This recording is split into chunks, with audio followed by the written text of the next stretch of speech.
What's going on, everybody, and welcome back to Comic Breakdown. Starting off today's videos, we're picking up in the Venomverse with Venomverse Reborn issue number 2. And this has been quite an interesting story. Now, with issue number 1, what we were brought to was the eventuality. In the Venom comics, what we learn about the eventuality is that all Eddie Brocks will eventually become this. This is the inevitable end for Venom and Eddie Brock, an individual that is the opposite of the Beyonders, here in what they call the Unbeyond. Now, we don't know who is talking to the eventuality. What we do know is that 5 questions will be answered. In this comic, we're gonna learn if the Venom has a limit. What does a symbiote-trained Steve Rogers look like? And so much more. So, make sure you guys have subscribed to the channel, make sure that you like this video, and with that being said, let's dive into this breakdown.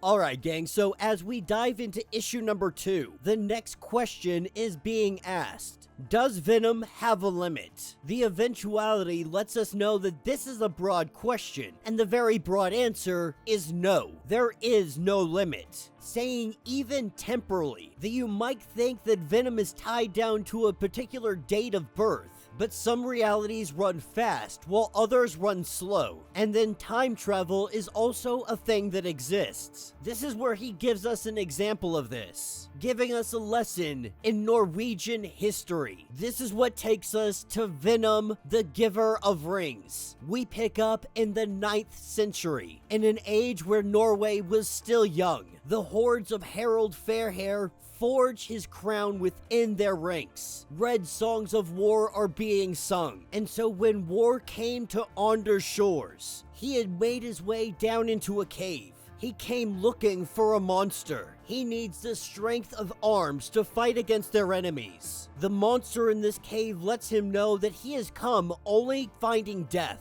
that there is nothing else here for him. The young man doesn't give up. He has heard tales of this monster. His people had once tried to hunt it. They still sing songs of it. His father had told him that if he ever found it, it would devour him. But he came here in the hopes that it might also devour his enemies. The monster in the shadows, favoring this kind of vengeful act, tells Anders to come closer, and we see what remains of the symbiote's last host. And so for him to enact the vengeance that this young man wants, he must bond to him. This is what takes us to a little bit later on. We pick up on the waters. Anders' enemies stand before him. Many boats with dozens and dozens of men per boat. This is a full-scale invasion party, but Anders faces all of them alone, a battle axe in each hand. His enemies give the order to shoot the arrows. These arrows making their target, piercing right through the body of Anders. And we see that he falls into the ocean as they all laugh and rejoice in the defeat of this crazy individual. That cheerfulness was quickly squashed out because from underneath the sea came the monster, slashing in all directions, bodies cut in half. These people absolutely ripped to pieces. And Anders tells the king, he tells Harald that he will be known as Harald the Faithless, Harald the Gold Grubber, that he will pay for betraying his oath of peace. They will dub him Harald the Oathbreaker, and only vengeance can do this justice. This is what takes us back to the eventuality, and he shows us a world where the symbiote picks somebody other than Eddie Brock. Not talking about the influences of the limits of Venom, not on history, but more the limits of his power, particularly the power of the host. What does it look like? What does it look like if it gets hold of a real cosmic critter, one of the big guys, or even someone trained for the task? What does a symbiote look like with a trained Steve Rogers? This is what picks us up with a basketball game, with Steve calling himself Captain Venom.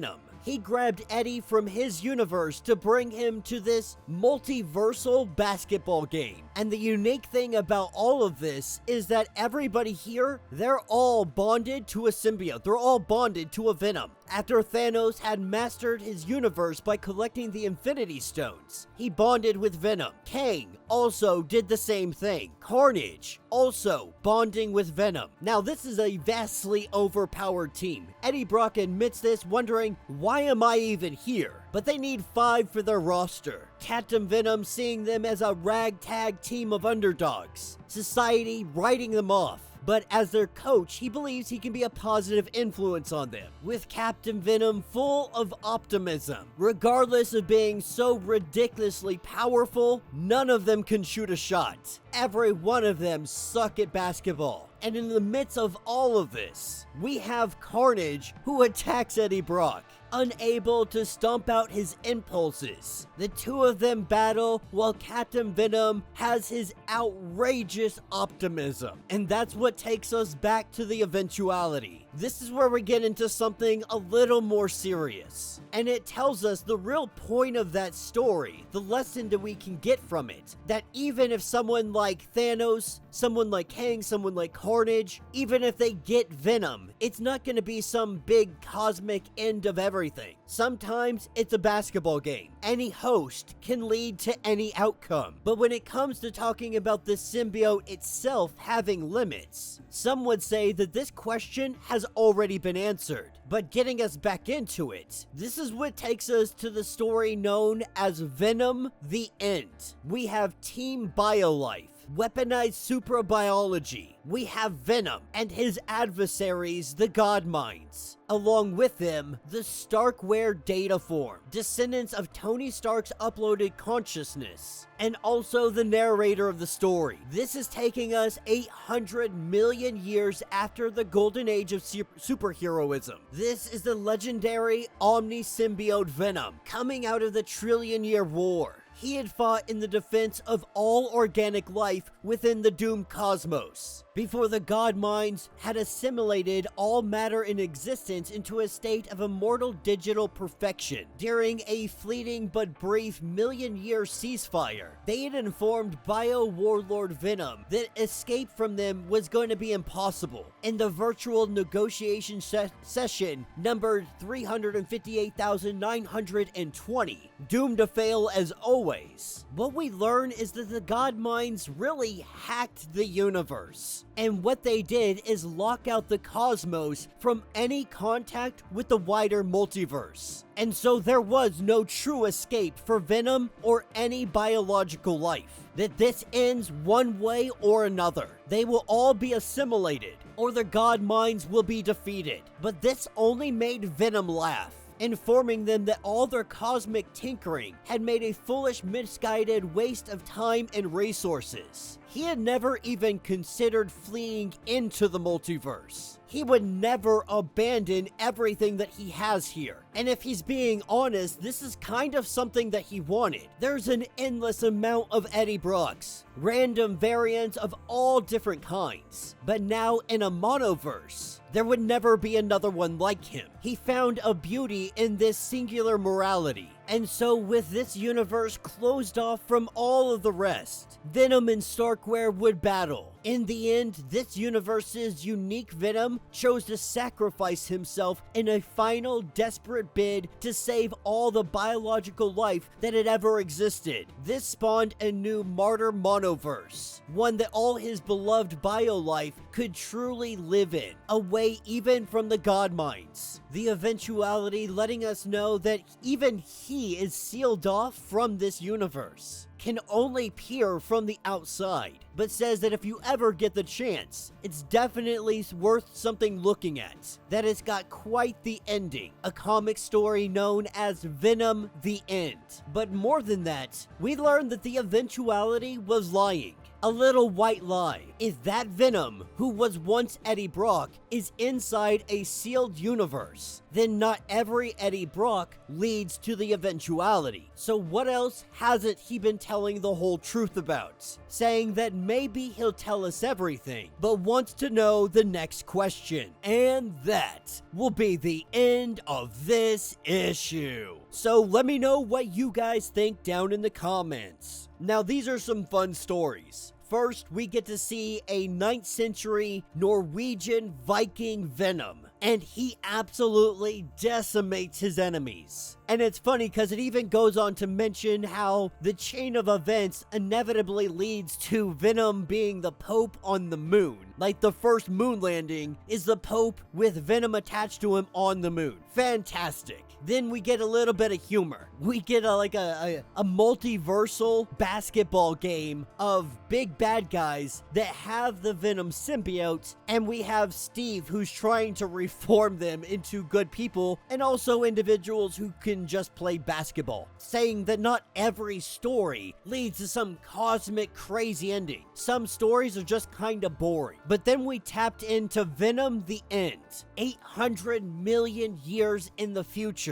A Venom at the end of all time, being super heroic, sacrificing himself, creating a martyr monoverse. Venom creates an entire freaking universe so that all biolife has a safe place to live. And it leaves you thinking, what is the limit of Venom? You could say that the limit is being able to create a universe, but the consequence is his existence. But these stories are all important because for a while it was been speculated and it has been said that Eddie Brock leads to the eventuality. But if you guys remember, we learned pretty early on, Eddie Brock was never supposed to be the eventuality. He was never supposed to be the Unbeyonder. He was never supposed to be the King in Black.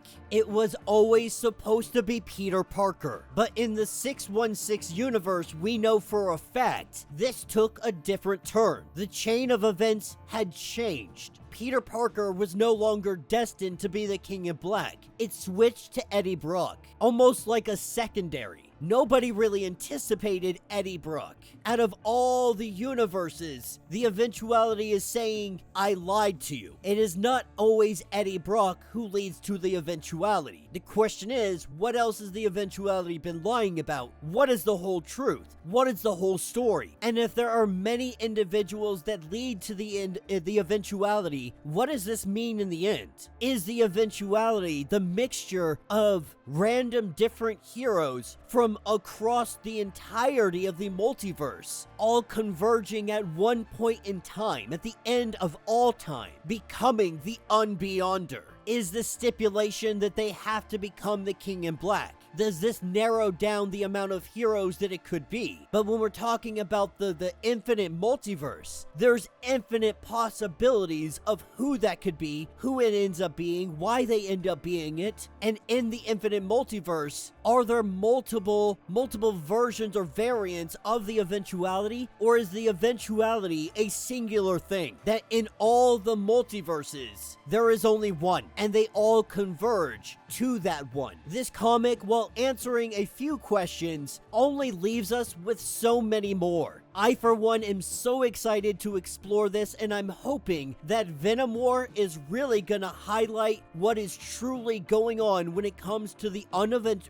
eventuality and the unbeyond. But let me know what you guys think. Let me know your thoughts. Let me know your theories. If you want to get completely caught up on everything that is going on with this series, go ahead, check out the link in my description, as well as the top of this video. It'll get you caught up on everything that has been going on with Venom and everything that led us to this point. If you would like to support the channel, you can always do so by joining the channel membership. Much like Patreon, having multiple different tiers, from $1 to $50, from loyalty badges to comics every single month. Not only are you helping out the channel tremendously, but you are getting tons of perks in the process. Now, if you're unable to do this, do me a favor, subscribe to the channel, like this video, hit that notification bell, and with that being said, until the next breakdown.